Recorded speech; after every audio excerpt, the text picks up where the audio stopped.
Constantine is the one who actually changed our day of worship from Saturday to Sunday, which was the day of the sun. It's the worship of the sun god. See, all these things happen. All these things diverge. And when the leadership diverged, everything else, everybody else just kind of fell in line behind it. We all started doing our own little things. And so if you walk into, like there's churches today that you're going to walk in and they're going to have a certain set of religious beliefs that they're going to do, that they're going to follow their procedures during the day. You're going to walk in another church and then they're going to have these certain sets of beliefs. And we all believe that all these certain sets of beliefs are all following in this one direction. But yet, what is that the thing that says, broad is the path? Yeah, so broad is the path. Yesterday, my mind kept going back to broad is the path. I would bet you that if we looked at the wording, and my mind, it was really going to spend some time with it yesterday, but I didn't. But the thing is that in my mind, I'm hearing, remember, broad is the path. But if you look at a path is a convergence of what? Many trails. Many trails lead to this one thing. And if you look at it, a highway. What is a super highway? All the roads come where? They come together, don't they? And so yesterday, while I'm hearing like this thing, not broad is a path, but many are the paths that have come together and made one big road. That we can sit there and we can draw all these paths. But the problem is that we really go back to what the Bible says. And we really go back to what the Bible really says within that. So I think that this is this parallel that we're being drawn to. And we're being drawn to this point because, again, we're being drawn out like Abram. But how hard is it going to be, Lance? Let me think about this thing. When we talk about how defining of a moment is it when you hear somebody. I watched a thing the other day, and it talked about this little kid. This little kid was holding up this book, and he said, y'all talk about this Jesus. Y'all talk about this Jesus. He says, that's not his name. This little kid. And that's not his name. This is not the image of Jesus. That's not Jesus. That's not his picture. Quit worshiping this. This is a little kid that's talking about how we've set up this idol, who Jesus is, and how we've set these things up. So here it is. We've all got this one big path that we're all on, but yet there's this narrow path. The problem with narrow paths is they tend to be restricting, don't they? They tend to be squeezing us. And why do we not want squeezed? Because we want to do it what? Our way. Our way. We don't want, because the thing is that we've actually squeezed down our reading, we squeezed down our studying, because everything in our life, if we took a picture of our life would look like this. Aaron and I was talking this morning, and I know none of y'all have this problem.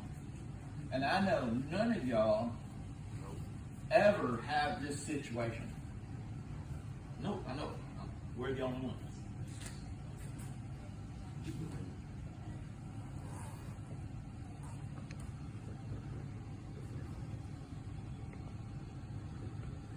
Better felt that? Yes. Can't get everything done. Amber's talking about money we started this project now, but I understand we do it, but the problem is we got so many projects, and yet we can get nothing done. She says, our lives, she says, it seems like we're always busy doing something. So if we took our life, how many paths do we have in our life?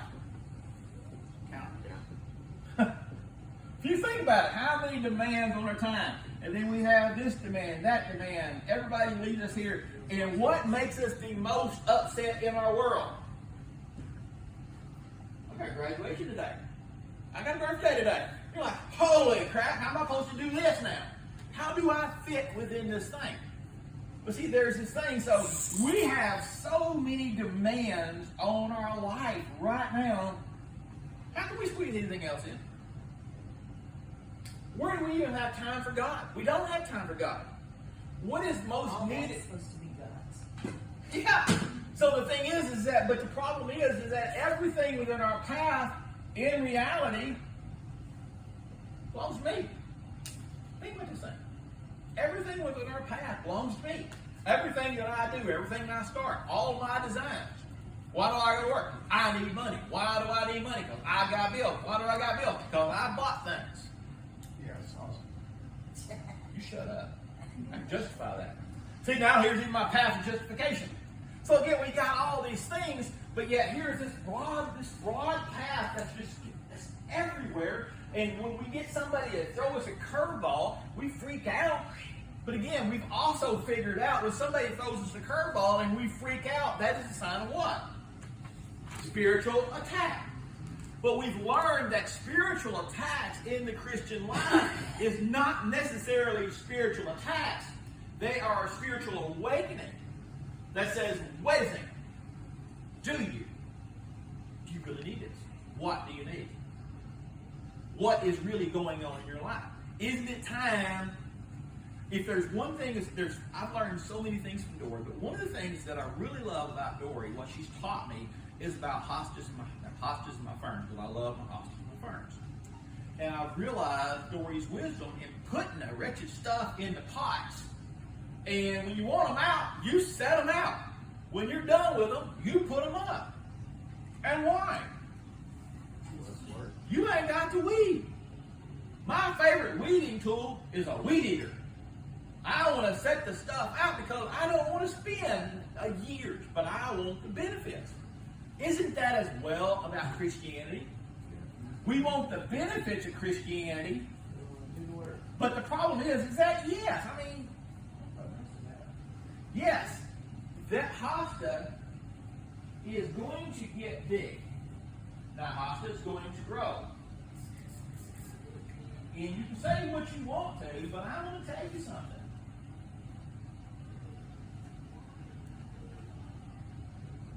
For me personally, in my beliefs and what I've studied, does a plant ever reach its full potential in a pot? No. Never does. It's always confined. Roots are constant search. But do you know my opinion? God told somebody, take your walk. Because the end, we talk about this thing. There is that spiritual connection. I believe personally that plants can sense that spiritual connection. That plants can feel that. And when a plant is rooted in that ground, that plant knows. That plant knows. It is connected. It is now part of this whole entity. It is part of something. That is why I like in Christianity that you start getting connected. That's why I've told you, get connected. Why do you think I've asked y'all guys to read about this stuff for? Because if we're all on the same page, we're all what? Connected. It ain't so I can, justify, well, I made everybody read. No. I want to draw off y'all. I want y'all to speak. Because when we as a church are connected together, we're growing together. People are now getting a hold of something. And they're putting their roots down in something that matters. But the reality is that every time we do this, we're going to have to do what? We got to get off the main road. We have to get off the main road.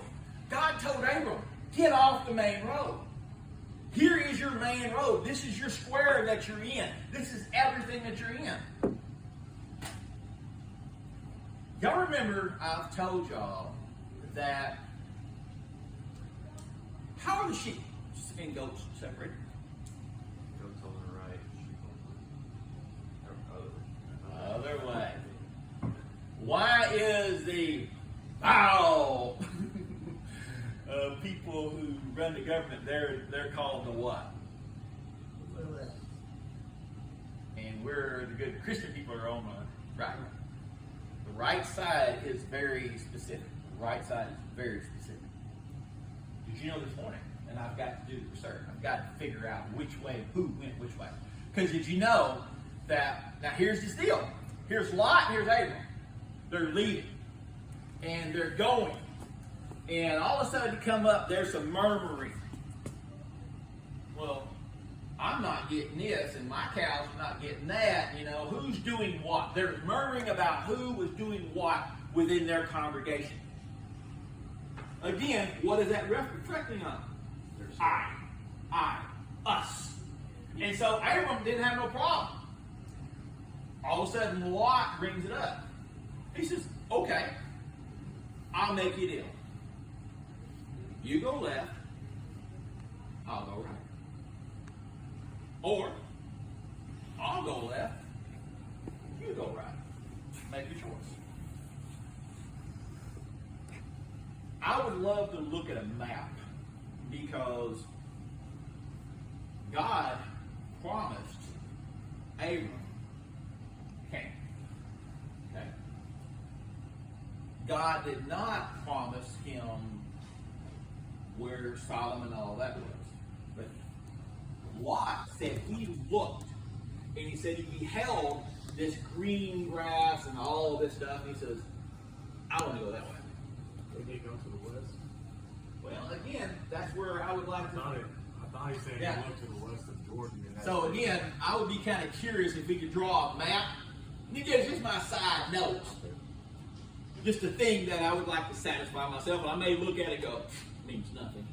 But what would happen if west from where he was at was the west. happened to be on the left? See, would that not be weird, kind of? To me, that would be greatly weird. Because again, I believe in symbols. I believe in things. What would that mean? What would that mean that possibly, because Lot could have chose Canaan. Lot could have chose God's land. But what did Lot choose? What looks better? What looks better? So when we take this parallel, when we take about religion, do we want a barren religion, a religion that's unknown? But the problem is, within Canaan, in the Bible this morning, I read that it was inhabited by the Canaanites. And I would be curious because, do you realize where the Canaanites got their land? Got their name? They were descendants of whom? Uh-oh. So, was it their reputation? I was reading about where Abram, his first son, Ishmael, and you read about how God said that he is going to be a wild man. And he's going to be against everybody, and everybody's going to be against him. Is it possible that the Canaanites were a people that Lot looked at them and says, look, the worst you got to contend with is Sodom and Gomorrah, some guy trying to pinch your butt and try to, do these things with you. At least I ain't got to go fight nobody. Because who would you rather fight? So the thing is that he chose this world versus the world he's got to fight for with a known people. So I don't know. Again, my curiosity is piqued, David, is why is he thinking this way? Why do I want to know what they're thinking for? Why do I want to know why he made that choice? Because again, if we overlay that with where we are right now, isn't that exactly where we're at right now?